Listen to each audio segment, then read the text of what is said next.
For the teams in the Pac-10 Conference, the road to the Final Four makes its first stop here in downtown Los Angeles, Staples Center, site of the 2009 Pacific Life Pac-10 Tournament. From the big dogs to the underdogs, from the superstars to the rising stars, everyone has something to play for as the Pacific Life Pac-10 Tournament hits off. 10 teams with big dreams and 9 games to be played. But only one champion will be crowned. Success, confidence, and hope. The Pacific Life Pac-10 Tournament starts now.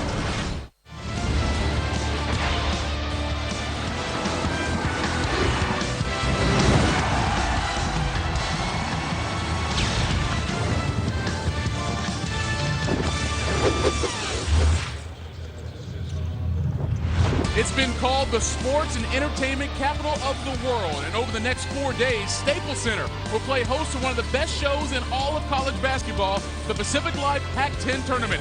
And it all starts with our first game, the 9th-seeded Stanford Cardinal taking on the 8th-seed Oregon State Beavers. Here's a look at our tournament breakdown. The winner of our first game moving on to play the top seed Washington Huskies, who ended UCLA's streak of 3 straight regular season titles. The Bruins awaiting the winner of our nightcap between 7th seed Washington State and 10th seed Oregon. And keep your eyes on Arizona, trying to keep one of the nation's longest active streaks alive. We'll have more on that coming up a little bit later, but the stars are all assembled here. Rulon Schoptenauer, the second leading scorer this season for the Beavers, but he could be their best playmaker in that Princeton offense. And senior Anthony Goods led Stanford with 16 points a game this season, hoping tonight is not the last game of his college career. And that right there is what they're all playing for, the Pacific Life Pac-10 Tournament Trophy. Welcome inside our studios here at Staples Center. Michael Leaves, joined by the all-time leading scorer in the history of the Pac-10, Don McClain. And Don, all season long, from the media to the coaches, everyone was talking about how competitive this conference is from top to bottom. That's why many people think this will be the best tournament ever. Michael, it's now the start of the postseason. I'm looking for 2 things in this year's edition of the Pacific Life Pac-10 Tournament. Number 1, elevated level of play from both individuals and teams. And the second thing, some upsets. That's what this is all about. Can't wait to get this thing going. That's what makes the tournament so special. Anytime you get to a tournament situation, Don, you're always going to have some players who impact the game, and sometimes the entire tournament. Who are your impact players this year? Here's my leaders of the pack for this week. And these guys led by a great group. James Harden, the Pac-10 Player of the Year, best player in the conference, capable of putting a team on his back and making a deep run into the tournament. Chase Budinger had an epiphany midway through the year. His team rallied around him, finished the season on a roll. Darren Collison, senior leader, been to 3 straight Final Fours. As Darren Collison goes, so go the UCLA Bruins. And the last one, Taylor Rochesty, passion, enthusiasm, intensity. He's had a terrific career. Let's see if he can finish that career with a run here in the Pac-10 tournament. And over the last couple of weeks of the regular season, no one played better than Taylor Rochesty in the Pac-10. Well, last season, Don, 6 teams from the Pac-10 made the NCAA tournament. But if that number is going to duplicate itself this year, some teams are going to have to play themselves in. Well, let's take a look at the teams that are going to be in the NCAA tournament first. Washington, UCLA, Arizona State, and Cal, all playing for seeding in that NCAA tournament. Now, here's the big one, Arizona. They got a 24-year streak of going to the NCAA tournament, trying to make it 25. They have a must-win tomorrow against Arizona State. And then these 5, to get into the NCAA tournament, they are going to have to make a run all the way to the final and win the Pacific Life Pac-10 tournament if they are, in fact, going to get to the NCAA tournament. And that's why it's so special here, the Pacific Life Pac-10 tournament, because anything can happen. And 2 of those 5 teams, Don, you were talking about, are about to play right now. Oregon State, Stanford played 2 times in the regular season. Oregon State winning both of them. Can Stanford flip the script tonight? We're about to find out. We send it down courtside to the gentlemen calling the action, Ted Robinson and Marcus Johnson. All right, Michael, Donnie Mac, thanks a lot. When we kicked things off for you last year here at the Pacific Life Pac-10 Tournament, the 8-9 game was Washington and Cal. Marcus, what a difference a year makes. They finished 1-3 this year. But as good a story really as was written in college basketball this year was written by Oregon State. Yeah, it was indeed the way they turned their thing around this year. Donnie Mac talked about epiphanies. I'm talking about epilogues, as in teams have an opportunity to write their own epilogues. You get a clean slate. Will it be a good season? Will it be a disappointing season? You can determine that here. And then there's other tournaments besides the NCAA. Both teams are in contention for those. You've got a lot to play for in this Pacific Life Pac-10 tournament. I think that really applies to the Stanford team we're going to see. It was a disappointing regular season for Stanford, finishing 9th But 3 senior starters, 2 of them, Lawrence Hill and Anthony Goods, all Pac-10 honorable mention players. Starting lineup brought to you by Punisher Warzone, and for Oregon State, you can tell they only have 1 senior on their team, Ricky Klatt, who significant minutes. But Rulon Schaftenauer became a valuable point center this year. Marcus, so you want to focus on 2 guys that are going to come in off the bench. Well, Calvin Haynes for Oregon State, now, he cut his hand a few games back. He shot the ball terribly. Since that point, he's got to have a solid game, 18 to 22 points, I think, for Oregon State to win this evening. And then Jeremy Green, remember that name, outstanding freshman out of Austin, Texas. Burned Arizona for 22 points this weekend. He can play the game of basketball. He should be huge in this game this evening. And so we are just about set to go here at Staples Center in Los Angeles. Doubleheader tonight to begin the Pacific Life Pac-10 tournament. Oregon State didn't just beat Stanford twice this year, they whacked them both times. And they were, the first game at Stanford was basically a turning point in the Oregon State season, a road win decisively, a huge confidence boost. And one of the things we'll watch tonight, Marcus, is what, if any, adjustments Stanford makes for them. Well, also the starts. I mean, in those 2 games, Oregon State jumped out to a 16-2 lead and a 27-8 lead. Stanford can't afford to dig that deep of a hole and bury themselves here early. Stanford is a team that can shoot, and it's one thing they really haven't done much against this 1-3-1 Oregon State zone. Well, one thing Oregon State really worked a lot on and shoot around and didn't do a good job in that possession, but was trying to contest inbounds plays, trying to force a turnover on the inbound play. That's the one thing they didn't want to give up. Wide open corner, Jimmy, jump shot to Landry Fields. So Landry Fields with the first points tonight for Stanford. Now Oregon State, and here's Rulon Schaftenauer. You're going to see him playing out away from the basket quite a bit, and he's become a terrific passer in this offense. Well, and Johnny Dawkins is going to play man-to-man. He's grown up in the Mike Krzyzewski system at Duke, but they've got to come out and play a softer man-to-man than they played the first 2 games. They don't want to get beat continually by backdoor. Anthony Goods. Very fine 3-point shooter, but this time he drives baseline, and reverse is pulled down by Schaftenauer. And Anthony Goods, a very fine basketball player, but the strength of his game, Ted, is the catch and shoot game. And now he's got to put it on the floor in this offense, try and create for himself and teammates, and that's really not playing to his strength. Landry Fields tipping that pass out of bounds for Stanford. Oregon State's the architect of this rebirth this year, Craig Robinson, 2 years at Brown. 6 years as an assistant at Northwestern and a terrific college player at Princeton for Pete Carrill. That's his heritage. And a 2-time Ivy League Player of the Year. And that's one of the things that the players really keyed in on when he took over this job, that he is a former player, kind of understands what the players go through. Late block, Lathan Wallace. Now there's another guy that makes a lot of his money at Oregon State shooting the ball from the outside, but he put it down there. Did a nice job taking the ball strong to the basket, and you've got to respect his jump shot because he is probably the best premier perimeter shooter on this team. Now Stanford had a coaching change after Trent Johnson, last year's Pac-10 Coach of the Year, went to LSU, and Johnny Dawkins, after 11 years as an assistant at Duke, took over the Stanford job this year. Staff, an entire new coaching staff as well, so it was a learning process. The staff and the players had to learn each other. It's a little bit of system shock for the players in particular. I mean, you had 3 years under Trent Johnson for these guys who are seniors. You're playing with the Lopez twins the last couple of years. You're playing nothing but half-court basketball, grinded out kind of defense where you're basically containing. Great inbounds. So each team has gotten a good one off an inbounds play. And that's another thing that Craig Robinson likes to do, contest defensive inbound plays and then try and catch teams sleeping, catch them napping defensively when he has the basketball outbound underneath. Seth Tarver, 15 in white for Oregon State, a key player on defense, and there's Goods from the deep left corner burying the 3. That's where Goods is good. I mean, catch and shoot, and nice job Landry Fields doing a good job drawing defenders to him and finding the spot-up shooter extraordinaire, Anthony Goods. One thing, Stanford, after losing both the Lopez twins to the NBA, they just don't have much size, and they don't have a whole lot of interior defense. Josh Owens at a generous 6'8", forced to try to play post defense.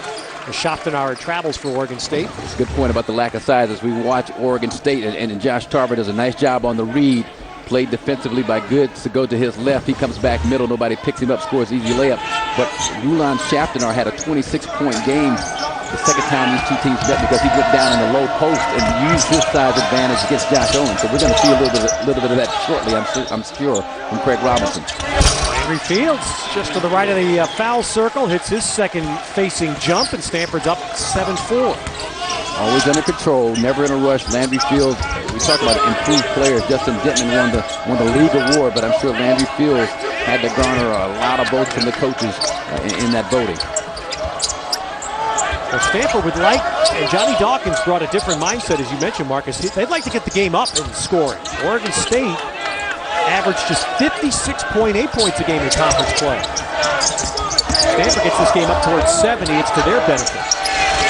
Shaftenar missing from deep. Fields rebound Stanford. Well, we saw Oregon and Oregon State from Eugene. Oregon got down 14 in the second half, and Ernie Kent, out of necessity more than anything else, had to pick up the tempo in that game, and Oregon State struggled with the increased speed of the game and the lack of athleticism of some of their players. So now here comes Calvin Haynes off the bench for Oregon State, and as I mentioned, this is bench in name only. He is their leading scorer, they're by far their best offensive player, sophomore from here in Los Angeles. And the question for Calvin Haynes is going to be his shooting hand. Yeah, and it split his hand open 26 stitches on a can of pineapples, and once he did that, his shots selection, not so much his shot selection, but his effectiveness as a shooter, 7 for 32 since that injury. So he says the hand is feeling a lot better.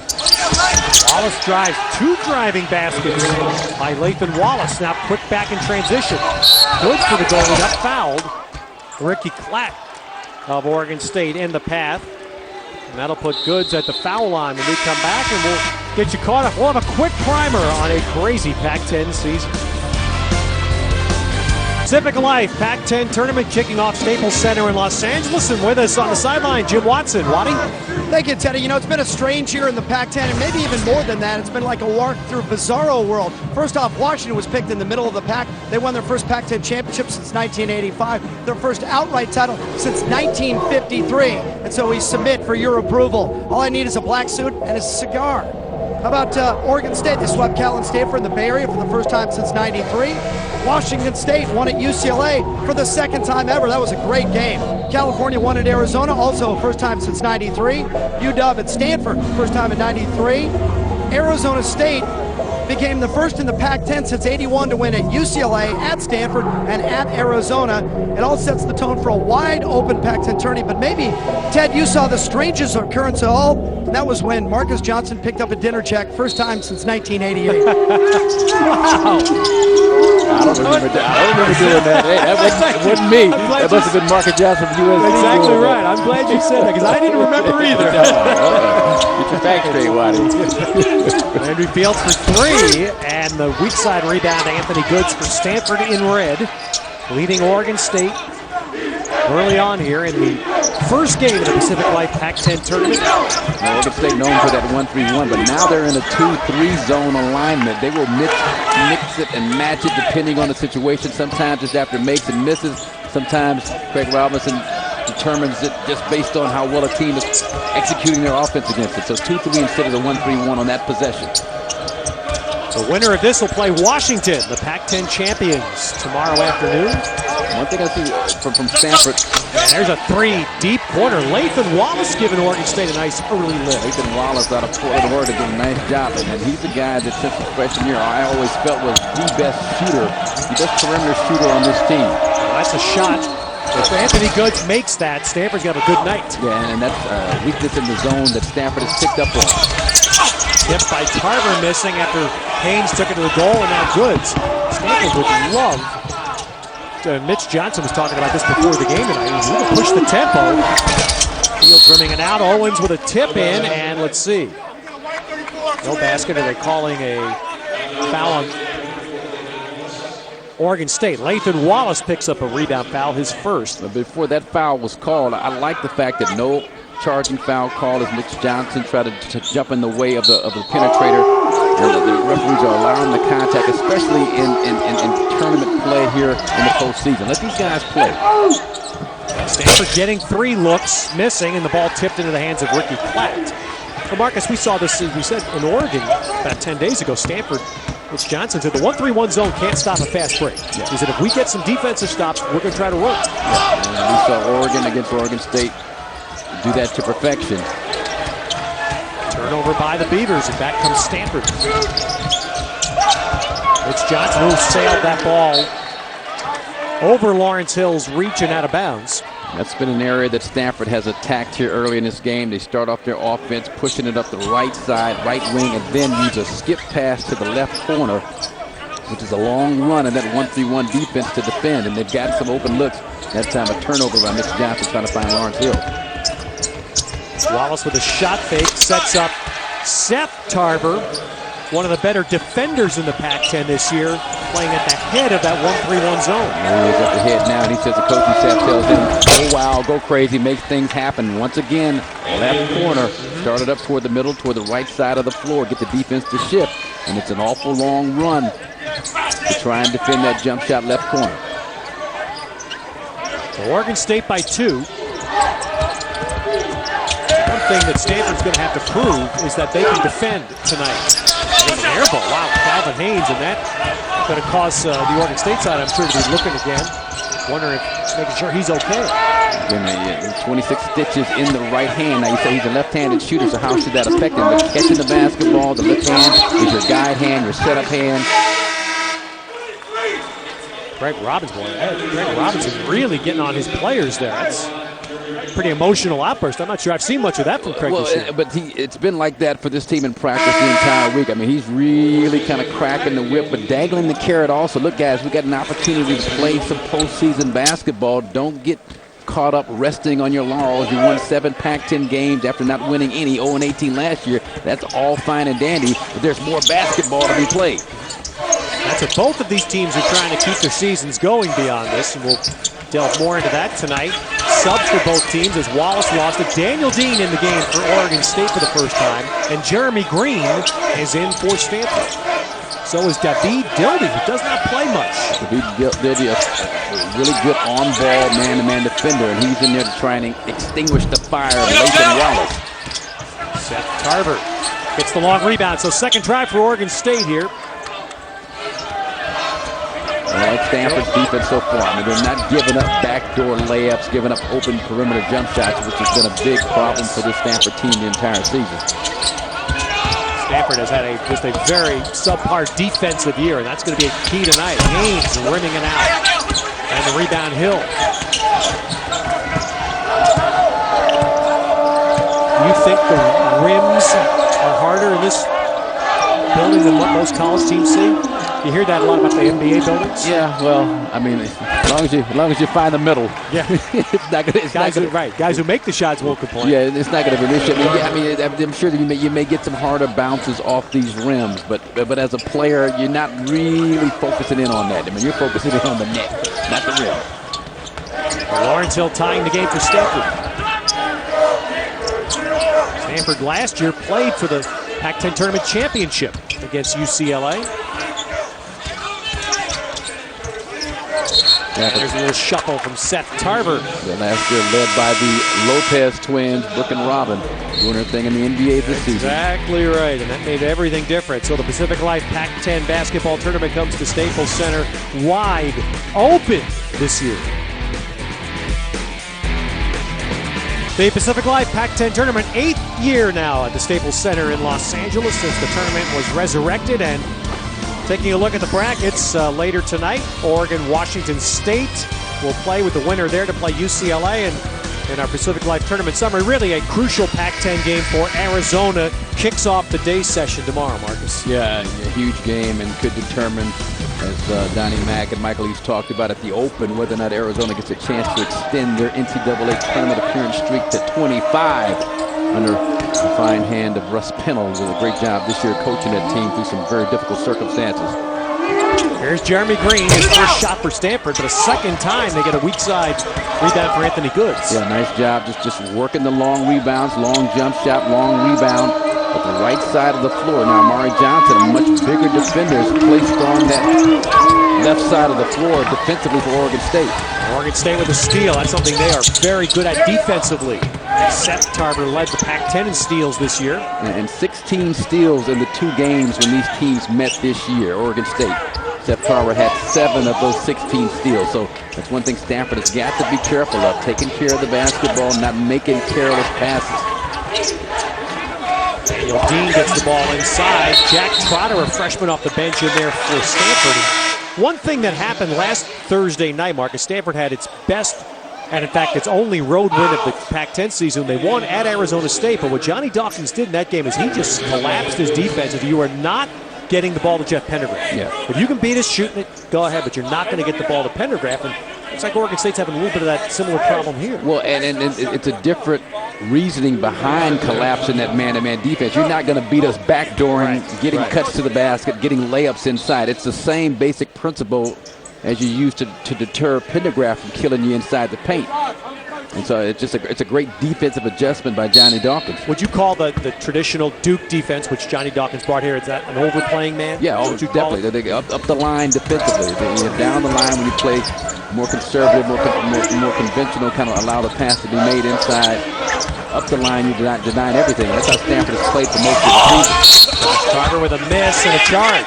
Jack Trotter, a freshman who hadn't played much this year, and he was very impressive. Johnny Dawkins really impressed with the way Trotter played in the 2 games for Stanford last weekend in Arizona. He's getting some minutes here.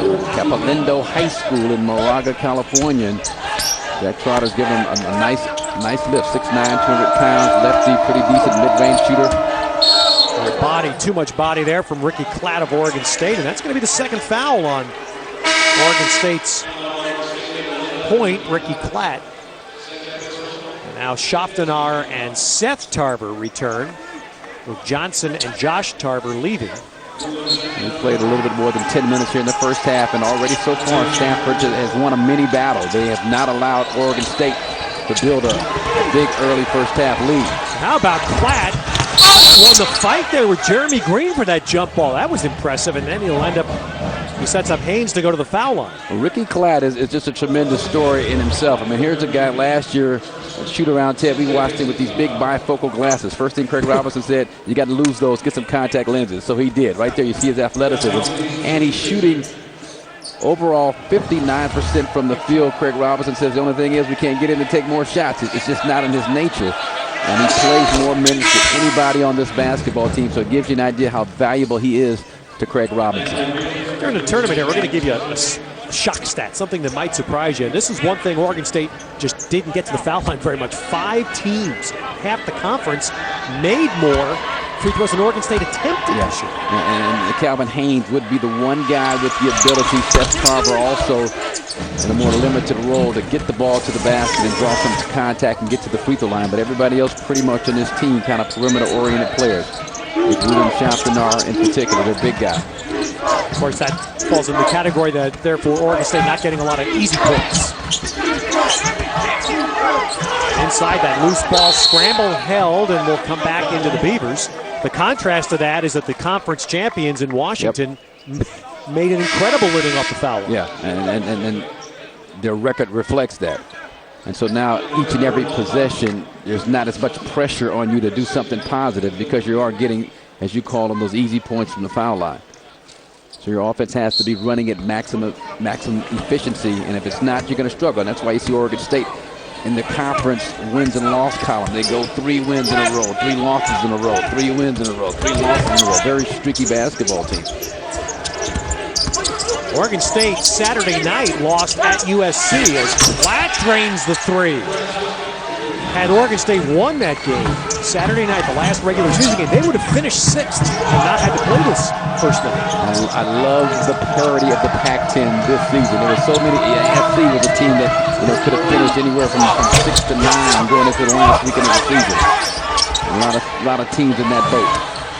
Haynes going solo, and Haynes makes it.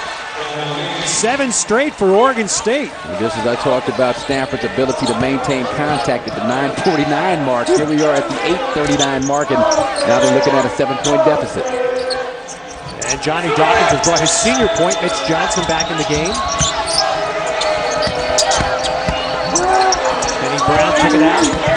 Green has been a terrific catch-and-shoot guy this year for Stanford, but Kenny Brown, a fifth-year senior, wonderful story, and a terrific March player for Stanford. Averaging 13 points a game in season finale closeout games, Kenny Brown. And then just a great setup by Jeremy Green to take the defense toward the left and then reverse his course.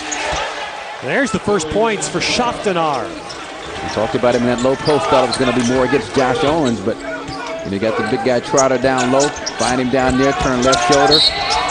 Oh, and is that Ricky Klatt? And if it is, that's his third. Oh, and Ricky Klatt hopping up and down, and the gamble by Craig Robinson is going to bite him. Ricky Klatt, the starting point guard, has picked up 3 in the first half.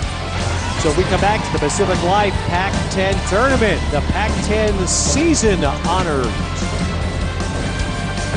Back at the Pacific Life Pac-10 tournament at Staples Center, Oregon State went on a 7-0 run, and they still lead Stanford by 6, 7:48 to go in the first half. One of the things we do before we even start the Pac-10 tournament is hand out the individual awards. The Player of the Year in the Pac-10, really no contest in this one. He was the best player coming in. What a great year it was for James Harden of ASU. 21 points. 20 points 16 times this year. The freshman of the year, Isaiah Thomas. First dog freshman of the year since '92. Taj Gibson. Does anybody want to take that guy on? #1 in blocks all time at SC. Justin Dentman, 15 points a game, was most improved. And Lorenzo Romar was your coach of the year. Second time he's won that one. This is your U.S. Bank All Pac-10 first team. Teddy? All right, Waddy, and we'll reference this here in just a moment as play is back underway.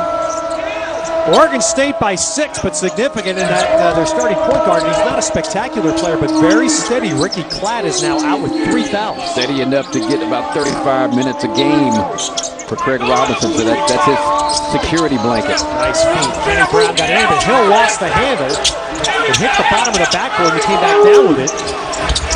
And Goods with Hill's putback, and Stanford scores out of that erratic possession. Yeah, well, yeoman's work, as they say, by Lawrence Hill on the inside on the offensive glass.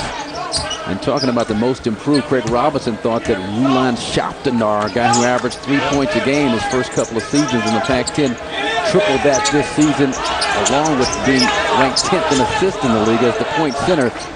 Should have been the most improved player. And I think he has a terrific argument. He thought Seth Tarver, because of leading the Pac-10 in steals, should have been the defensive, at least on the all-defensive team. I would agree with that. Yeah, how can you lead the league in steals and not be on the and not be one of the 5 best defenders in the league? Seth Tarver, he jokes about it. He calls himself the head of the snake. Yep. That's what they talked to him about. Now they're not in that 1-3-1 zone here. Let's go crazy. Let's get nuts. Let's make things happen. That's kind of his model out there, playing defense in that 1-3-1 alignment. Now Oregon State in the more conventional 2-3 zone. Is this an adjustment to Stanford getting those free shots on the left side? Well, Craig Robinson just, again, he says there's no rhyme or reason. Just kind of goes by a vibe, how he's feeling the team is doing now. Oregon State, they were being burned by the corner jump shot left corner in the 1-3-1 zone. So I'm sure that had something to do with it. But you know, we haven't seen the last of that 1-3-1. He's going to throw it back at him. But this is another adjustment, the biggest adjustment offensively, putting Big Roo down low in the low box and let him operate against the smaller Stanford defenders. Foul going to be on Lawrence Hill of Stanford, his first. Lawrence Hill is too light in the wallet area to root Big Roo, ruling Schaftenar out of that low box. And Schaftenar, we think of him as a face-the-basket kind of point center guy at the top of the key in the Princeton offense. But he burned Stanford for 26 points in the second meeting between these two teams, doing most of his work down in the low post. Did not have a 3-point shot attempt in that game, as a matter of fact. The first game, this native of Utrecht, the Netherlands, the first game at Stanford, Schaftenar played the point center, and he had 18 points and 6 assists. He was just spectacular. And again, bolstering his case for most improved. I mean, I watched him the first 2 years and wondered whether or not yeah, no, you're right. he had a future in basketball, let alone at Oregon State. And Craig Robinson has told us himself it was really the beginning of conference. Non-conference this year, he looked very impressive. Yeah. Landry Fields with a nice score, and that's what Stanford needs to, just, as you referenced, to keep contact here. But I like the way they've kind of battled back Lawrence Hill with a tough offensive rebound inside. That time, nice, tough, medium-range jump hook by Landry Fields. There's Schoptenauer now pulled himself out. Haynes open. High arc, and there's Haynes draining his first outside shot. And Calvin Haynes, again, he's the guy that you've got to play tag with defensively, maintain contact with, keep him in your sights at all times. He has the ultimate green light to shoot the basketball. Goods, this is the right corner. A long rebound to Oregon State. Calvin Haynes was academically ineligible to start the year. Missed the first 6 games, and that hurt Oregon State at the beginning. Craig Robinson's so proud that Haynes has become the best GPA on the team right now, as there's a handoff that was right to Goods. And then Goods is on his way up. According to Mike Eggers, he'll get 2 shots out of this foul, which will be on Seth Tarver. And I'm seeing a Craig Robinson as animated, I think, as any time. I mean, more that we've seen for sure. Yeah, this season. Now, maybe you Brown fans back in Providence have seen this version of Craig Robinson. You can email us if you think that's true. But he has been, pretty contained as a coach for the most part. But he is really into his guys, into the officials. You can understand him. He wants postseason play. The College Basketball Invitational is right there for the taking, but they're not just going to give it to him. This team has got to earn it. Oregon State 13-16, but that 500 rule is now gone because there's so many tournaments. Stanford 17-12 overall. They feel fairly confident they'll get a call from the NIT, if not one of the others then. Stanford was undefeated in non-conference this year. They did not play a rigorous schedule, but they also didn't lose a game. Ended up going 6-12 in the conference. And I think with 3 one-point losses in conference play. Schoptenauer missing deep, but second chance. Seth Tarver. Stanford had 3 one-point losses in the first month of conference play. Johnny Dawkins himself admitted, he said, we got knocked back from that, and it really didn't recover. That will knock you back down on your heels. You have 3 winnable games with possession of the basketball. Haynes. Long rebound. This will go out of bounds and come back to Stanford, and will get us to a timeout. Just under 4 to play in the first half at the Pacific Life Pac-10 tournament.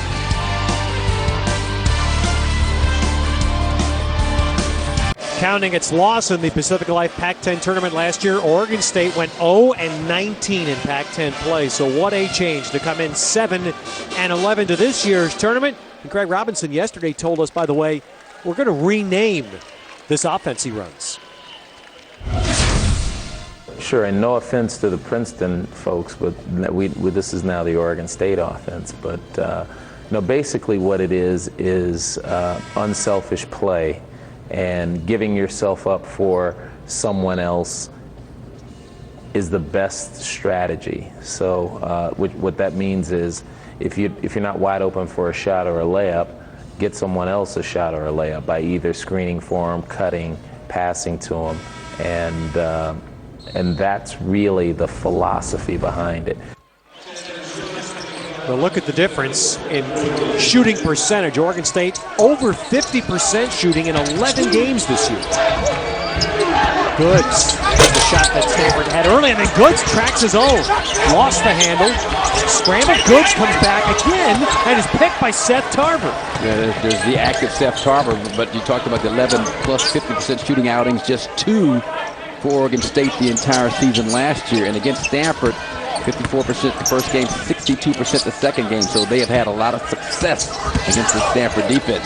This is how they did it to Stanford. Layups, a lot of layups, but there's Seth Tarver missing, and Anthony Goods back. So Landry Fields has just got to play better on-ball defense and be better under control, trying to attack a zone defense with the dribble, which is something you better be awfully sure that you've got a driving lane to the hole when you proceed to do that.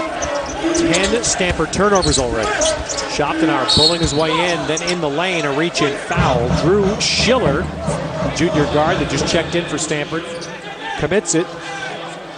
We're talking about the offense, the Princeton offense, the Oregon State offense, as Craig Robinson talked about. I mean, he told me this afternoon, it's a pick-your-poison kind of a proposition. A lot of times people say, well, just play soft. Well, he teaches and drills his guys when you play soft and knock down that open jump shot to force you once again to have to check up, which opens up the back cuts that Petey Carrillo did a great job of implementing back at Princeton for so many years. Shopton using that jump hook. Well, if Stanford can stay in this, they have not shot well in this first half. They've turned the ball over 10 times. It be an omen for them. They're 2 for 11 is Stanford shooting threes. And they're getting good shots. I mean, that was a wide open 15-foot baseline jump shot for Lawrence Hill. A shot that he could knock down. I mean, they're getting the shots they want, and to be down by 6 points at this stage, getting the shots you want, I mean, you know, it's got to be at least a point of being positive for this coaching staff going in at halftime. This is a coach, I mean, you look for anything to be positive about when you're down. Late block here, Lathan Wallace. Daniel Dean, did he push off? No, going to be a rebound foul against Stanford. I think Lawrence Hill, I believe. Yes, it is. Well, coming up at the half, Michael Eaves and Don McClain will join us. That one pains me. The first one, I'm not going to mention. And then Washington State's you got to mention that, man. Making a late push. We'll hear from Tony Bennett. We join Michael and Donnie Mack coming up at the half here at the Pacific Life Pac-10 tournament. Got to tease the Golden Domers, baby. Come on now. Take your medicine. Not a whole lot of fun watching the score tonight, you know? Oh, you Heron Goatee shield, you. Come on. Here's Hill driving. Daniel Dean. Daniel Dean knocks a three down for Oregon State. That's when you know things are going well for you. When the mountain man, Daniel Dean, comes out, spot up jump shot. Again, the 2-3 look after the made bucket for Oregon State has proved somewhat problematic in finding that open left corner jump shot. Oh, nice step back turn by Landry Fields. I'm thinking, wasn't it Craig Robinson who said a couple of weeks ago that he finally realized that there weren't going to be 17 Big East teams make the tournament? Not a 16-team league. Jeremy Green with that wingspan knocks that pass out. Jeremy Green, I thought that Stanford needed a big game from him to have a chance to maintain contact and win this basketball game. And so far he's proven me prophetic, even though in a negative vein because he has not played well. Daniel Dean, nice shot fake drive and a misfire. Goods back, sets up Fields. Line drive shot missing, and Haynes. But then Fields, I mean, he gets the chance of air ball, but it was Anthony Goods who held on to that basketball a dribble too long. Fields was set and ready, didn't get the pass at the right time, and as a result had to rush that shot. Haynes took that ball and hoping for contact, and then a turn of the ball by Goods of the 11th turnover in the Stanford first half. And that's what I mean by Goods, the strength of his game, spot-up jump shooting. You're seeing a couple of opportunities to kind of run the point guard position, point guard-like position, and you see the results at the end of it. A late pass to Landry Fields, that time the turnover for Palm in the basketball.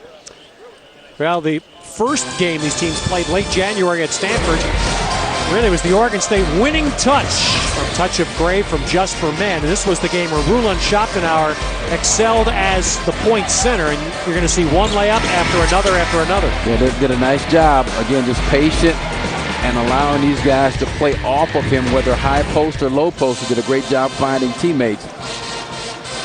That weekend in January, that was really a major turning point for Oregon State because 2 nights prior they had won at California.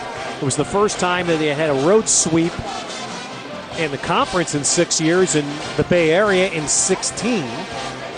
But talking about the Oregon State offensive philosophy, the Oregon State coaches had on these black T-shirts with orange lettering, and me in my old age couldn't make it out completely, and I thought it said hand cuts. So I'm like, why are they like getting on Calvin Haynes for that's kind of cold. But then I up close and under further inspection, I saw it said hard cuts. You had me there. Yeah, hand cuts. That's weird.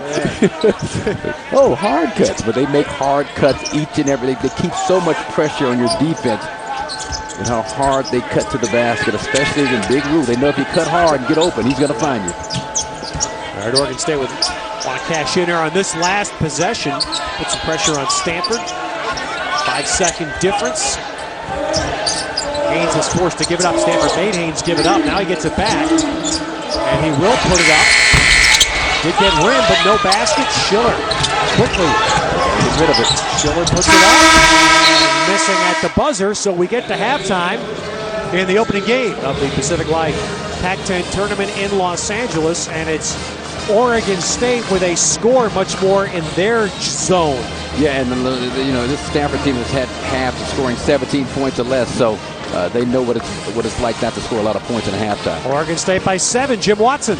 With Craig Robinson, the Oregon State head coach. I know it's your first Pac-10 tournament. You're pretty emotional and showing a lot of animation on the sideline. Well, I think that with the crowd's not quite here yet, so we got to generate our own enthusiasm. And we let them get a few too many wide open shots. So, it's these guys' first Pac-10 game that really matters, where they're not trying to get blown out. So I'm happy with everything except for the wide open shots. Ricky Klatt's got 3 fouls. What's the impact? Tough for us. He's our playmaker, and I thought a couple of them were a little bit ticky-tack, but but it was the refs aren't to blame. We've got to play better D. Appreciate the time. We'll let you Thanks, get to work in Jim. the locker room. Craig Robinson, the head coach at Oregon State. We've been talking about a year of firsts. Well, Oregon State is trying to do something they've never done, and that's beat Stanford 3 times in a single season. We're all done down here on the court, at least for a couple of minutes. 28-21, we take you upstairs. Michael Eaves and Don McClain. All right, Waddy, thanks a lot. Don, as Ted Robinson said, this score is right where Craig Robinson, Oregon State, wants it. 28-21, very low scoring in that first half. Yeah, but you could tell he talked about the missed shots, and it was a good first half for Oregon State, but the nerves, a little bit of nerves. It's a postseason now. Both these teams know what's at stake. They have to keep winning if they're going to get into the postseason.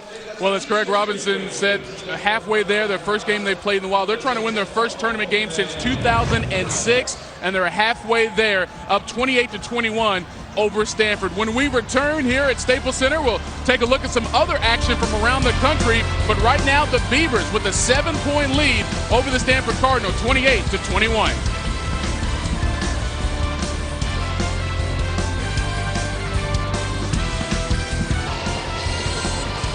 All 10 teams here in the Pac-10 competing for that trophy at the Pacific Life Pac-10 tournament. Our Pacific Life game summary.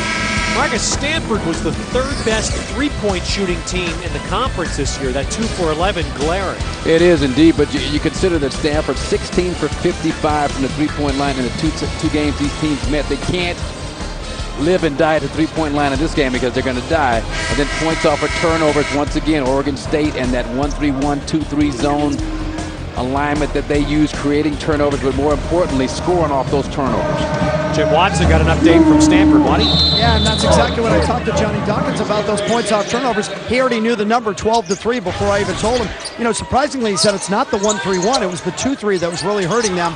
Defensively, I asked about Oregon State getting the ball inside.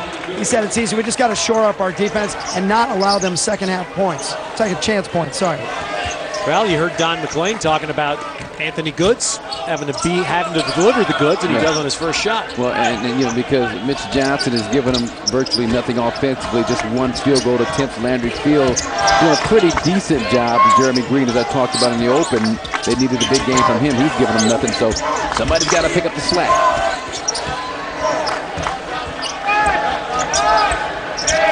Late block, Oregon State. Lathan Wallace. He'll shoot it. Mitch Johnson let that ball go inexplicably, and it's goaltended. Score for Josh Tarver. And to give you an idea of Johnny Dawkins' low tolerance for that play, here comes Kenny Brown, and guess who he's coming in for? Wow. Guess who he is coming in for less Johnny than a Dawkins minute. Just shaking his head on the bench. Less than a minute into this second half gives you an idea of the displeasure of Johnny Dawkins with his point guard, Mitch Johnson. You're talking about a 4-year starter at Stanford who played in the NCAA Sweet 16s. Josh Owens with the follow. And I see a little bit more enthusiasm on the part of the Stanford Cardinal, but also you talk about Mitch Johnson, a 4-year starter. You're talking Johnny Dawkins, who played the point guard position to perfection at Duke and in the NBA. So, he's got his demands that he feels like Mitch Johnson's not meeting right now. Clear out there, and Seth Tarver goes in against Lawrence Hill. Rebounded Kenny Brown for Stanford. There's no reason at all to not come up with that defensive rebound, to vacate that area of the floor when the ball is still loose. Cross pass to Goods, takes it to the rack, and Goods will get to the line.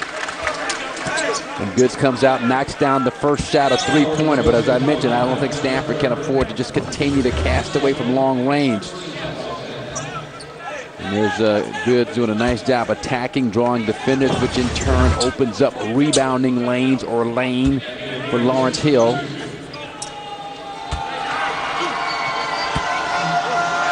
Anthony Goods, second straight year, he was named honorable mention All Pac-10. And here's our Transporter 3, most points per game in the Pac-10 this season. Anthony Goods checking in at 5th. Again, the strength of his game is the catch-and-shoot game, but he did a nice job that last possession, putting the basketball on the floor, getting himself to the free throw line. Now Stanford going to extend their defense. A little 1-2-1-1 look from Johnny Dawkins. Throw something different at the Beavers. It's a 7-2 start for Stanford to the second half. And then a bump, Kenny Brown. Bump Calvin Haynes. That's a good play. That's a good defensive play. Good aggression on the part of Kenny Brown, because you stop a guaranteed layup by Lathan Wallace on the right side of the bucket. This little pressure, the second half of the second game between these teams. Stanford, after being just burned on defense, mixed in a little bit of that, Marcus. They thought that would be something we'd see more tonight. Yeah, and they thought that gave them some hope. Something they took away positive from that second game in the second half, the way they closed out the game. Brown back for Stanford. Setting up Goods. And Anthony Goods has drilled his first 2 threes. He has scored 8 points in the first 2 minutes of the second half. And right away, Kenny Brown has given him a nice lift out here on the floor. Nothing major. Nice passing to open shooters, chasing down rebounds inside, but bringing an overall enthusiasm for the game of basketball on the floor. And what's odd, Kenny Brown is not really a point guard. Yeah, and something that Oregon State, I'm sure, will key in on and try and press up on him a little more to try and force him to make some decisions under duress, which he's not accustomed to doing normally. He's normally their catch-and-shoot guy. Haynes with a bounce, couldn't handle it. Seth Tarver on the baseline. Will come back in to Stanford. And Craig Robinson livid on the sideline, going after Vern Harris, going after Michael Eggers. He thought that ball was out of bounds off of Stanford. But again, an animated Craig Robinson. You can tell how badly he wants his team to advance here in the Pacific Life Pac-10 tournament. You can also hear at halftime when he told Jim Watson, look, it's typical tournament's first night, big building. Henry Fields inside, and Stanford has started 12-2 in the second half. Good job, Johnny Dawkins. Once again, changing things up. Now they're in a 3-quarter, 1-2-2 half-court look, 3-quarter court look, actually. Just give Oregon State something different to look at defensively each and every time down the floor. Keeps them a little bit off balance. When Haynes' kickback pass was deflected by Fields. Ahead to Owens, and he will lay it in. And Stanford has blitzed Oregon State, forcing Craig Robinson to stop. 14-2 Stanford to start the second half. And Craig Robinson, as I'm talking about, man, he is look at it. He cannot keep himself contained on the sideline. He understands what's at stake, and I can't blame him. He wants his season to continue. Craig Robinson. Well, Ted, you see the names I'm writing down here. Matt Lotte, Chris Hernandez, Josh Childers, Mad Dog Madsen, Casey Jacobson. Type A basketball personalities. Finally, Stanford starting to discover their Type A basketball personality, and it coincided with taking Mitch Johnson out of the game, bringing Kenny Brown into the game. Stanford goes on their run. They come back from that halftime deficit, 14-2. They outscore Oregon State during that run and have really put some life back into their play here in the second half. Now Oregon State's got to regroup and try and handle Stanford mixing up their defenses each and every possession down the floor. Now this has been stunning. It's 12 straight Stanford points since Mitch Johnson, whose failure to pick up a defensive rebound gave Oregon State its only points of this half since he left the game. And I was going to use those names, Chris Hernandez and Childress and the crew Mad Dog, as the type of players Johnny Dawkins needs to start recruiting if he wants to run the kind of defense that he's thinking about running in those big leagues. Just again, the second time these two teams met, he had 26 points. A lot of those against Josh Owens, who just doesn't have the bulk and the strength and the experience, more importantly than anything, to defend him down low. Quick move, Goods. Anthony Goods trying to hit a reverse spin, and Lathan Wallace clears Oregon State. And now, if they're more experienced playmaker than Anthony Goods, would realize that you penetrate baseline, opposite baseline is going to be wide open. Landry Fields sprinted to that baseline corner. He was wide open. Anthony Goods tried to high-degree difficulty spinner off the opposite side of the backboard. It wasn't even close. And I'm not faulting Anthony Goods. I mean, he's just not in his game to understand those types of things as a player on this floor. But it is something he's not done much in his years at Stanford. Shots an hour missing. 56% of the shots in Anthony Goods' 4-year career here have been threes. 56%. So 2-point territory is foreign turf. Josh Owens got good position, but Schottenhauer clears. Oregon State now could use a little run like they've had so often in this year from Calvin Hayes. And they've got it in them. Even though Anthony Goods is a pretty solid defensive player, matched up against Calvin Hayes. That's a nice job. Large. I thought a little bit of a late call. I thought it was going to be a block initially by Vern Harris, but it looked like Daniel Dean had actually elevated. And Lauren still there to take it. Yeah. Decisive ball charge on Daniel Dean. Timeout with Stanford by 3. Program has been down a while, but it has some tremendous history. Yes, that's something these young players are remembering, and they're learning more because AC Green's been around a lot more this year. Yeah, and that's one thing that Kirk Robinson has kind of instituted, trying to get these legends. AC Green, a legend in Corvallis, out of Benson Tech High School in Portland, Oregon. But some tremendous big guys have paraded themselves through Corvallis. Jose Ortiz, Steve Johnson, one of the all-time leaders in career field goal percentage. Charlie Sitton. Bonnie Shelton. Oh, my God. I'm going back to your day now. I get nightmares when you mention that name. What a terrific basketball heritage. Now late clock, Kenny Bryant just found out. Wasn't sure. And Landry Fields going to have to go. And look at Owens going high for the rebound, but then Daniel Dean took it from him. Yeah, and again, he's got to secure the basketball. Great athleticism on the part of Josh Owens. Exeter High School, Exeter Prep, back in New Hampshire. He's a human trampoline. Yeah, he is indeed. Maybe the only brother in college basketball who describes his greatest thrill is beating Andover. That's a good one. New Hampshire Prep School Championships. That's his greatest athletic thrill, beating Andover. Exeter against Andover. That's I think you've just come up with a 200-year-old matchup. That is the year's best bet you didn't know. Here comes Haynes with the ball for Oregon State. Mitch Johnson. Tonight was the 103rd game that he has started at Stanford as the point guard, and Oregon State turns it again, and he's sitting now, pulled from the game after the first minute here of the second half. Okay, now you set your message now. On that play, Kenny Brown kind of tried to force things in there.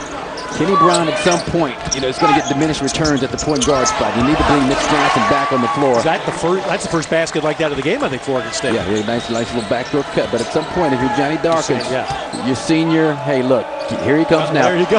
Come on back in here. Now you learned your lesson. Now let bring something to the table, and I think he will. And Stanford needs something at this point. You understand a little bit about that. Did you ever have that happen to you as a player? It sounded like you lived it a little bit. Well, no, I mean, as just being a parent of players and being around players, you want to teach them a lesson, use the bench as a teaching tool, but not relegate them. Punishment. Yeah, not punishment. Not relegate them just entirely to the bench for the entire game. This is too important a game for Stanford and for Mitch Johnson, possibly the final game of his Pac-10 career as a senior. 7 straight points for Lathan Wallace, and Oregon State has come back to take the lead. Now there's Stanford. Good offensive rebound, but Hill unable to convert. And a foul going to be called on Schottenhauer of Oregon State. And then that Schottenhauer is saying, hey, I got pushed from behind. Why are you calling it on me? But there is the Oregon State offense as opposed to the Princeton offense. And Lathan Wallace, once again, the kind of a bulldog out there. They got him listed at 6'3", 200 pounds. Now, if he's 200 pounds, said I'm 200 pounds. He's been listed at 200 since his freshman year, but he is considerably bigger. Look at those guns. I mean, he's a lot bigger. Craig Robinson calls him a power forward in a shooting guard's body. But he's done a nice job of keeping his team intact with Stanford. And that's the theme tonight. We started a little bit coming out of the last break about Oregon State as Johnson comes back in here. But, you know, Oregon State, now look, this was a program that was way down. It was a coaching job that was not desirable. The players were not highly thought of in this program. And look what's happened in a year to get to 7 wins, competitive, and everybody on this team who's played this year, save one player, Ricky Klatt, comes back next year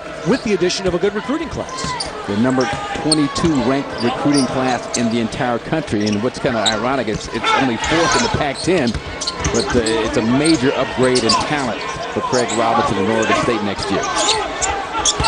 But again, and the downside is they won't be able to sneak up on people. I mean, people will be hip to them. No, that's exactly right. As Goods broke out after the missed 3, and Goods and 1. Nice job. Once again, Kenny Brown kind of providing the spark and the enthusiasm. Anthony Goods, the tangible results at the other end. Looking up top, coming down. Nice job under control. Finish off the play, and the and 1 for Anthony Goods. Pacific Light Pac-10 tournament, 39-37 Stanford. Remember, Oregon State led at the half. Jim Watson under the basket, but Stanford started the second half on a 14-2 run. When this game is over, we're only half done. Coming up the second half of our doubleheader, Ernie Kent and the Oregon Ducks against Tony Bennett and the Cougs of Washington State. The Ducks struggled through a tough year, only 2 Pac-10 wins. The Cougars, meanwhile, maybe the hottest and most dangerous team in this tournament. They won 4 of their last 5 and almost beat Washington. The final game of the season. Here's our Pacific Light game matchup. Tawan Porter, one of the smallest guys, but one of the biggest talents. And how good is Taylor Rochester? This guy had such a game down here in LA against UCLA. 33 points. He had about 80 of his family members. So look at that. The Cougs are doing their homework. Some are watching the game and some are just reading one of those trashy tabloids. Why not? Hey, you're in Hollywood, man. Just get in the mud and roll around. That's Klay Thompson, who's from Southern California. Of course, he's getting ready for his first Pacific Life Pac-10 tournament. Plus, we got to mention that this year, for the first time, the men's and women's tournaments are being held in the same place, the same city, to be accurate. State Farm Pacific 10 Women's Tournament will be starting this weekend at the Galen Center, less than 2 miles from here on the USC campus. And our man Waddy's going to do some double duty for us. Taking that 1.7-mile trek up and down Figueroa Avenue. There's Ricky Klatt on the move, and a foul against Stanford. Foul on Mitch Johnson. That's the second team. Only 2 fouls on Stanford in the half, 4 on Oregon State. Let's see how aggressively Oregon State tries to get a score off this inbounds play. The back pick of the screener action between Haynes and Ruland Shaftenar, but they settle for inbounding and run some offense. There's Will Paul in the game. Paul, first appearance as that ball rolls off the rim for Shaftenar. Paul's coming back from a leg injury and hasn't played much in the last 3 weeks. Brown deep three. Long rebound, batted and grabbed by Oregon State's Haynes.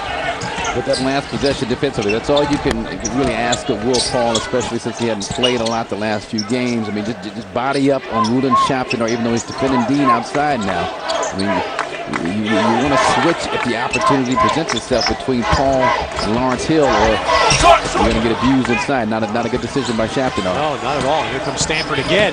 Oregon State just having a much different shooting night than they've had the first 2 games against Stanford. Anthony Goods. Kenny Brown inside, and there's Klatt on his back. I'll tell you, man, Kenny Brown has been a key. I mean, again, the stat sheet may not reflect it, but in terms of just hustle plays, second chance opportunities for his team, he roots himself inside of Ricky Klatt to keep the offensive rebound alive and draw the foul. Ricky Klatt's going to go out with his 4th.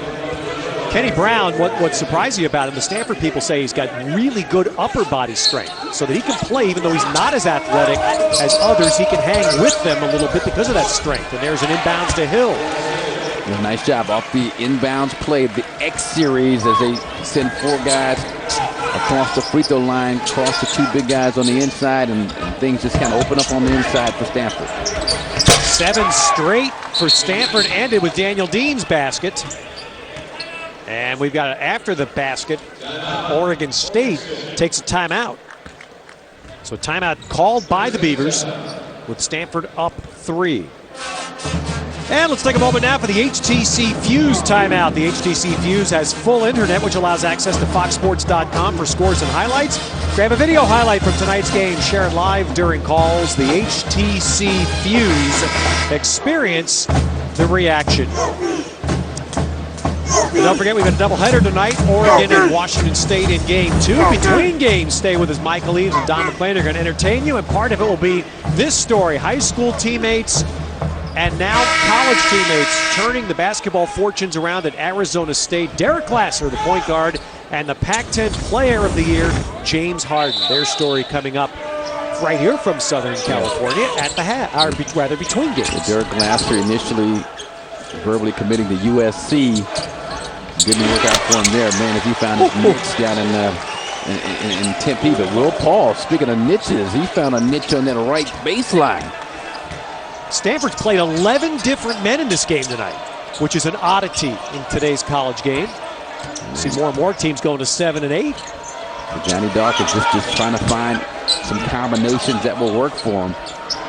Meanwhile, Oregon State's Calvin Hampton in for the first time. Ming. Self-appointed nickname. Tried to follow in, but Oregon State is not getting good shots. No, right no, that was a force on that time by Calvin Haynes. But Oregon State has got to do a better job of, as Craig Robinson talked about at halftime, contesting and not giving up so many open jump shots for Stanford. And there's a turnover. I'm going to tell you right now, Marcus, Stanford, we referenced this early, they just had a subpar defensive year. There's no other way to say it. I mean, in the Pac-10, opponents shot for the season over 50% against them. Not good. Arizona not good. shot 70% against Stanford last Saturday. Yeah. Tonight, Oregon State hovering right around 40. And talking to the Stanford players about that Arizona game, it's like, hey, we played well. We scored 87 points. We gave up 101 because the team shot 70% for the game. And you had 3 guys in Budinger and Jordan Hill and Nick Wise all, 20 points or more. But right now, Stanford has put themselves in a terrific position to pull out their first victory of the year against Oregon State. But you better do something about Lathan Wallace and do something in a hurry. He's been the offense, the big spark tonight. 14 for Wallace to lead Oregon State. Haynes, their leading scorer, has not scored in the second half. And that's what happens a lot of times because of the defensive attention that Calvin Haynes commands. Now all of a sudden there's more one-on-one opportunities for a guy like a Lathan Wallace. Off the dribble, good. And then snatched by Fields and fouled. And Fields stole that rebound out of a couple of white shirts. Kind of second effort plays that Johnny Dawkins wants to see from his guys. And those are the kinds of second effort plays that Stanford showed in the first half of this second half of basketball to get themselves a lead. And Daniel Dean committing his second foul for Oregon State. 6 on the team, and Ricky Klatt's coming back in for Oregon State. Their point guard coming back with 4 fouls. Once again, the 4-cross alignment for Stanford. Lay up the last time. Oregon State much better job defending. Oh, that's good. Fields, he split 2 big men there to get that baseline shot. Talking about one of your most improved players in the league, Landry Field, from last year to this year. And he's grown a couple of inches since his freshman year. His confidence, his strength, his body has matured. He's going to be he'll be their man. He will be the man next year as a senior. Haynes with the drive, the floater. Offensive foul on Haynes of Oregon State. Calvin Haynes, again, one of the things he was guilty of, according to Craig Robinson, pressing a little too much in L.A. last week. Craig Robinson thought it was a good deal because it got it out of his system heading into this evening's game and this week's Pacific Life Pac-10 basketball tournament, but out of control on that possession. And Craig Robinson going to extend his defense.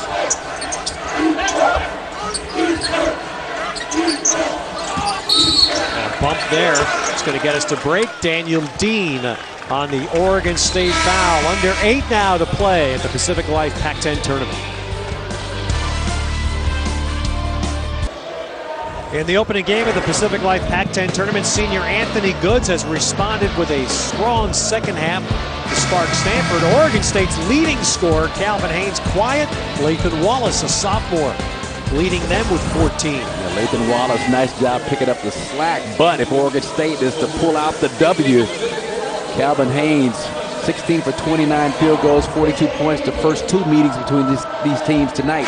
Just 2 for 10 from the field, 7 points. They've got to get a better offensive effort from Calvin Haynes, who has an opportunity to think about what he's going to need to do during the last 5 minutes of this game as Craig Robinson pulls him out. There's the shooting struggle tonight for Oregon State. Many teams have struggled shooting against Stanford. And Oregon State not getting to the free throw line like they did the first 2 times these teams met. Also, 42 combined free throws tonight. Oregon State just 4 for 4. So it's not so much of Stanford not fouling. I think Oregon State just has not been the aggressor, settling for a lot of jump shots in this game, and they're not getting the backdoor cuts that they're accustomed to. Now Stanford has its biggest lead. Stanford was down 7 at the half. They're up 8 right now. Yeah, I wonder when Johnny Dawkins was going to get back to mixing up the defense, getting some full court pressure kind of mixed in with their half-court man-to-man, and you saw it on that possession. That's been very good for Stanford here in the second half. Baseline cut, but Platt unable to shoot, pulls it out. Schaftenauer again against Will Paul. Kick out to Dean for 3. An assist to the Stanford rooting section. They gave him the false count. And then Daniel Dean thought he had about a second left on the shot clock. Green missing and Wallace rebound. Yeah, he actually had about 5 seconds left. So I mean, but the teammates, the coaching staff, they've got to do a better job verbalizing and making them aware that they're just trying to get him to fall for the okie doke. They got a block here against Stanford. Haynes right now is actually sitting. Haynes not in the game for Oregon State, which in 13 minutes has scored just 13 points. Will Paul of Stanford with his first foul. Just 3 fouls against Stanford in the half, 8 against Oregon State. Winner plays Washington, conference champions, tomorrow afternoon. Wallace on the drive. 16 now. Lathan Wallace, and just don't call me a jump shooter. He's done a nice job when the jump shot has been taken away, putting it on the floor. That was a nice spot by Landry Fields, but Hill could not make the shot, and Oregon State comes away with it. Daniel Dean in transition will put that ball down, and lucky that the Beavers retain possession. Here's Lathan Wallace turning the corner. Landry Fields plays in for the pull-up jumper going left. He turns the corner.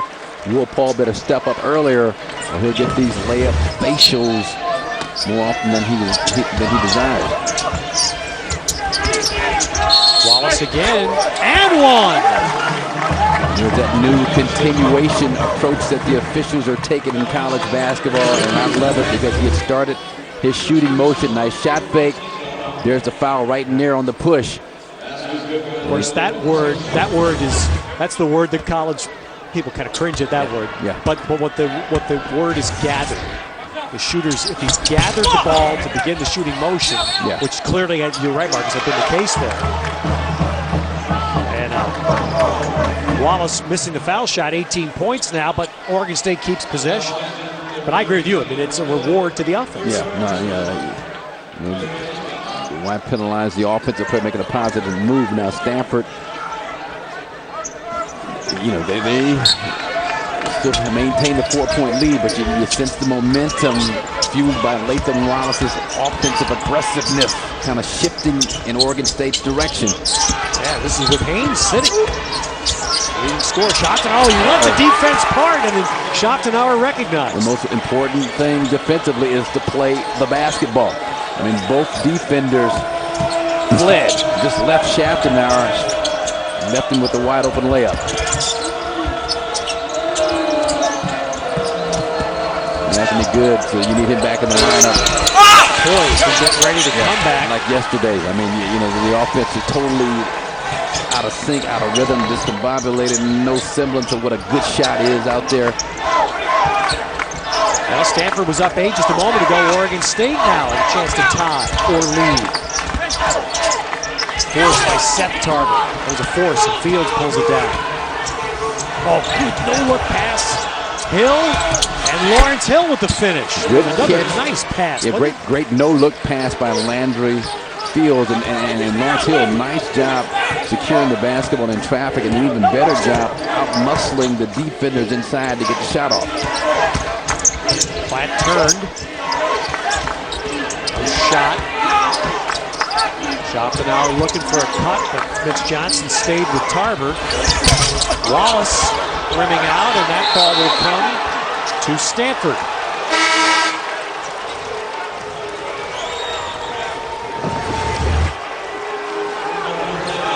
Lathan Wallace right here just whining and weaving his way to the basket against Stanford.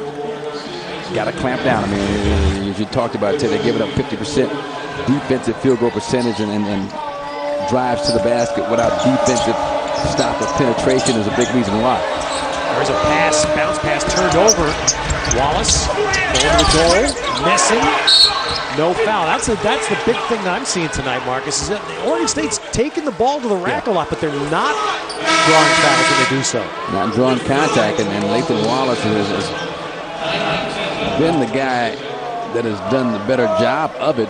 Seth Tarver went to the basket hard, kind of forced a shot up against Landry Fields.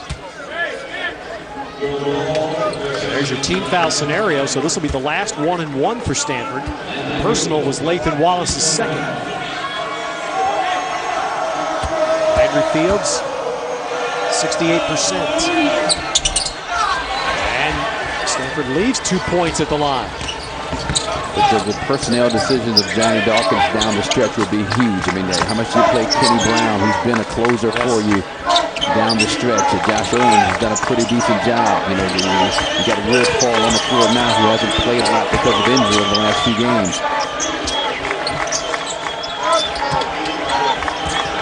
Wallace fumbled for a moment, sets up Tarver. Platt on the drive, and Ricky Platt gets the finish. And once again, the porous sieve-like defense of Stanford allows a penetrator to get right where he wants to go in the paint at the cup. No resistance. Somebody's got to step up, take a hit, take a charge. Open jumper with Will Paul had that one down and spinning out. Now Oregon State again shoots to tie or lead as they go under 4 minutes. Nice blow by Platt, and he'll get to the line. So Johnny Dawkins needs to talk about his defense during this next timeout. Amen. Well, as Stanford players for the last couple of years, if a guy did that, they had 2 7-footers back there to put the ball in the stands. No more.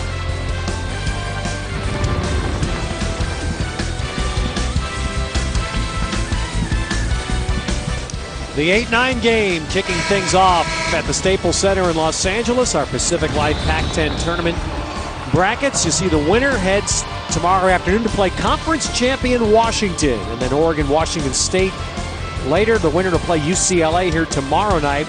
Of course, tomorrow at noon Pacific, we kick off with a crucial game for Arizona's NCAA hopes in a rivalry game, as Arizona State has beaten Arizona 4 straight times over the last 2 years. We'll try to keep that going. But all by, what, 4 points, 6 points, overtime exactly. game. I mean, it just comes down to a couple of crucial plays down the stretch. Ricky Platt at the line here for Oregon State. Doesn't tie the game, but Dean gets the rebound, and he'll go to the line. And a chance to put the Beavers ahead. And this is what this caused Stanford to have the kind of season that they've had. The inability at this stage of the game to make these types of plays. As simple as blocking out on the free throw line. Daniel Dean was the aggressor. He just out-hustled, out-muscled the Stanford players to the basketball, gets himself back at the line. He misses the front end. Got people filtering in to watch, including the Pac-10 Coach of the Year. And what a wonderful job Lorenzo Romar, and the atmosphere of the last month or 6 weeks up in the Heck Ed has been tremendous. As Oregon State just missed 3 straight foul shots. And he has made Heck Ed once again one of the tougher venues in college basketball to play. So Lorenzo looking at the winner of this tomorrow. Hill inside. That's a huge turn here late in the game. Oregon State missing 3 straight foul shots, and then Stanford cashes at the other end. Yeah, nice job going to their go-to guy down low. Lawrence Hill has gotten something good, and they decided to go to him. Now, Stanford did a pretty decent job, but they've got to continue to keep Oregon State out of the paint. on penetration. The other notable here, Marcus, and there's a hand check foul on Paul of Stanford that's going to put Schoptenauer at the line. You know, we've been kind of talking about this ourselves this year. I wonder if Calvin Haynes just isn't right. Calvin Haynes is still sitting. Well, 26 stitches, and the stitches came loose down in Southern California last weekend against USC. He had to get it re-stitched. And, his shooting percentage since the injury, 7 for 35 from the field. So there's something obviously not right with Calvin Hill, but give Lathan Wallace a lot of credit, and also Ricky Klatt here over the last 5 minutes or so, being extremely aggressive offensively. Well, much needed there, those two makes by Schoptenauer. Just something to file away. Schoptenauer was in perfect position for a pick-and-pop three-point look the last couple of times down. Ooh, and that's big for Stanford. The first points for Mitch Johnson tonight. And you know who the first person up off the bench applauding Mitch Johnson? Not Kenny Brown, you see there, but the coach, Johnny Dawkins. Brings something to the table. And Klatt turns it over. Ricky Klatt's been such a clean player with the ball all year long, a rare turnover. Stanford scored here, and Stanford knows how big this possession could be. They're going to take time out with the Goods in some potential trouble there. 2:35 to play.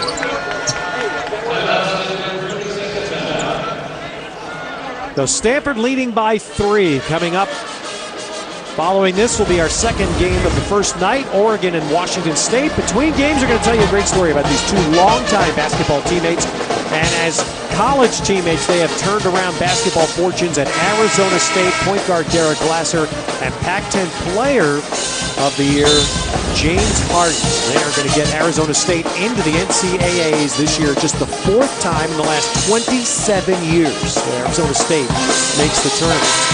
And James Harden, well-deserved Pac-10 Player of the Year, but don't sleep on the contributions that Derek Glasser has made for this team. One of the best ball handlers in the Pacific 10, and also a guy who knocks down clutch shots.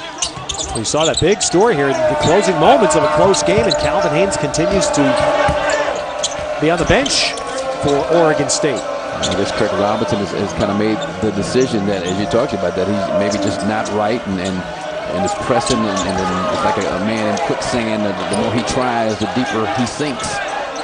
But as we speak, he gets off the bench. Late clock, Anthony Goods.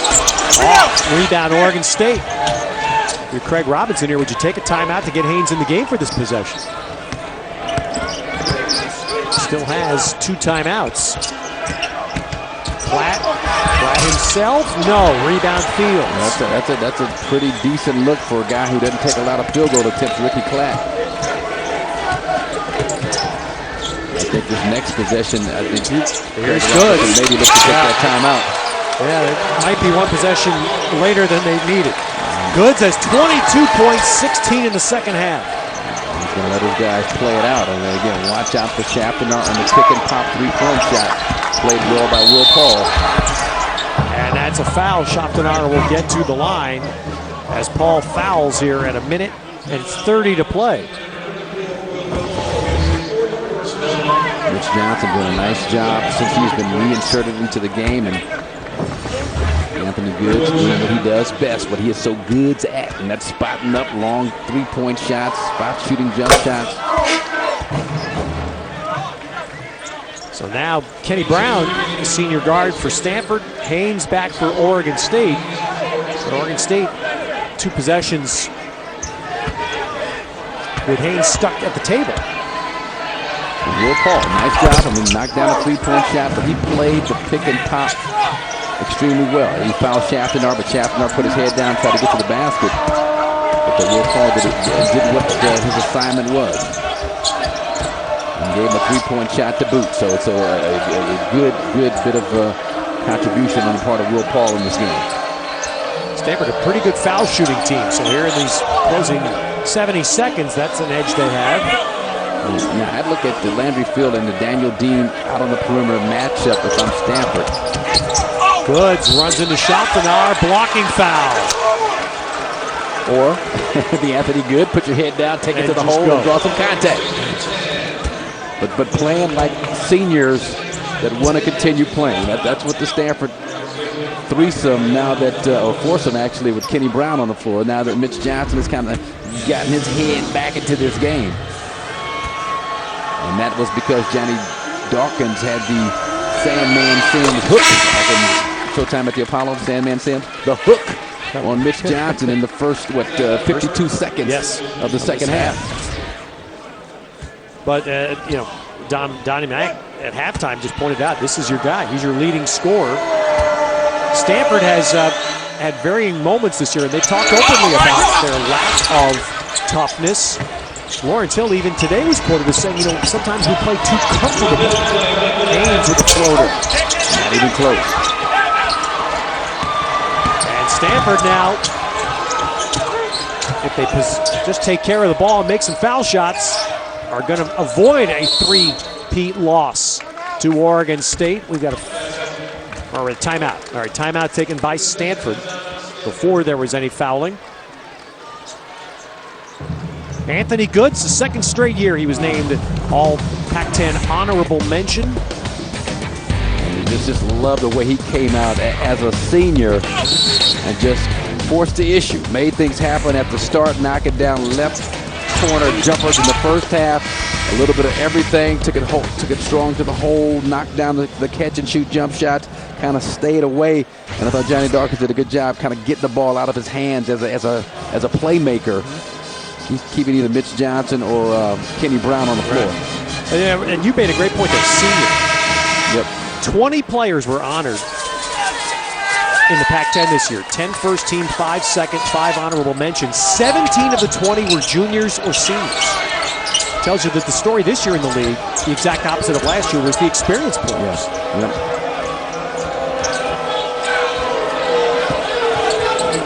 Oregon State not fouling. They may run out of time here. Well, and Mitch Johnson with a bank shot, and that could be the dagger for Stanford. That's a gamble that comes up snake eyes for you. You're trying to play that possession out with a 5-point game, and you come back and get a 3 or 2 and make it a 3-point game. You got to foul now. You can't. There's no time. It's too late now. They do foul, but this one's going to Stanford. So after being not just beaten, but really thumped, decisively thumped twice by Oregon State in the regular season. The last game in Corvallis, Anthony Goods did not score. He was goose-egged and, in fact, lost his starting spot. He didn't start the next game because Johnny Dawkins was unhappy with Goods, and Goods has come back here. 17 in the second half, 23 for the game.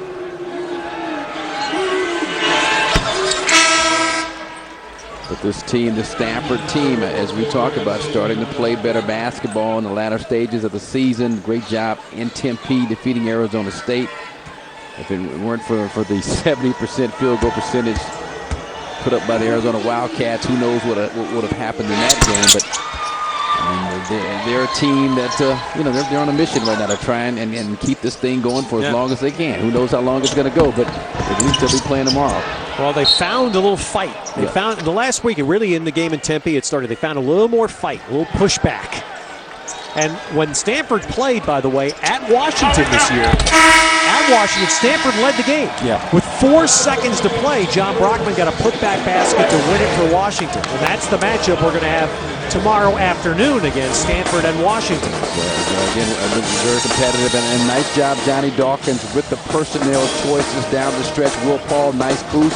Kenny Brown put back in the game at the right moment, and a great job mixing up the defense. Just a nice overall win for the Stanford Cardinals, keeping hope alive here in the Pacific Life Pac-10 tournament.